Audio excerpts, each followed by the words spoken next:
Hey guys, welcome back to Electrical Car Repair Life. Thank you guys for watching and subscribing to the channel. Today will be super helpful video to any of you having a Chevy Silverado, that generation here from year 2014 to year 2019. If you have one of those, if you need to find where the fuse for the steering wheel controls is located, which fuse you need to check, where you can guys buy cheap parts, tools, fuses, relays at a good price, quick shipping, that way you do not waste money and time, why it's always a good idea to test fuses and relays, all that guys will be covered absolutely free for your convenience. Make sure you stay until the end. Before we start, let us tell you a little bit about us guys. Every single car we get here at the garage, we try to make at least 200 to 300 free repair videos. We take them completely apart. We show you how to fix engines, transmissions, engine codes, engine lights, fuses, all that stuff guys. Why we do all that? Because our mission in the shop is to save you guys as much money as we can. All we need in return, please subscribe to the channel, like the video, that way we can keep providing these videos absolutely free. Now guys, we have more than 14,000 free repair videos on our YouTube channels that can save you thousands of dollars in future repairs, so please check them out, and they can save you quite a bit of money now or in the future.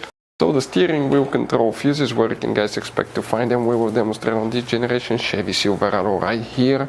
Now you guys have many hidden fuse boxes all over this truck, and 9 out of 10 people don't even know where they're located.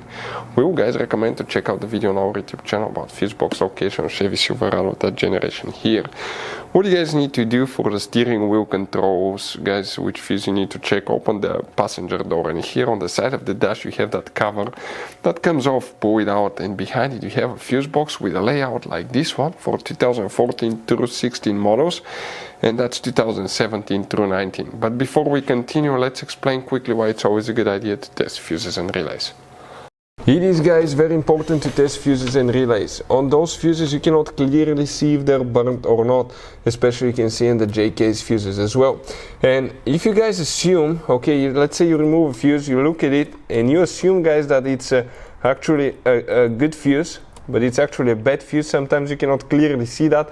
What can easily happen guys at that point, you can put the bad fuse in and you start replacing parts and tools that you don't need to, so you lose your time, you lose your money to fix a problem that doesn't exist, when all we had to do is test the fuse and replace it. We'll put a link to a special video that will teach you how to test fuses, how to check relays very easily as well guys. So check it out, it will be in the description of the video below.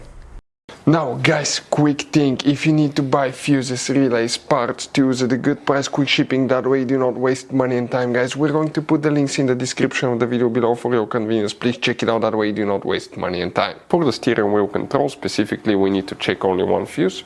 Please guys, make sure you stay until the end. We want to give you one good advice, that way you do not end up being stuck in the middle of nowhere like it happened to us.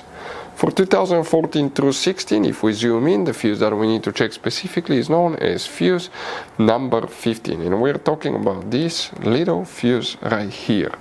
Now, if you have 2017 through 19, the location practically will be the same guys. It will be still that fuse number 15, the one that you will need to check.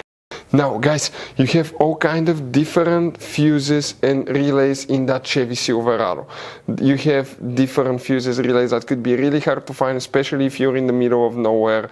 And one time we needed a replacement one, we couldn't get one, we were stuck in the middle of nowhere because of that. So what we do now, we always get some spare fuses, relays, keep them in the glove box for a peace of mind guys, that way you do not get stuck in the middle of nowhere like it happened to us guys. Hopefully the video will be helpful. Thank you guys for watching and see you next time.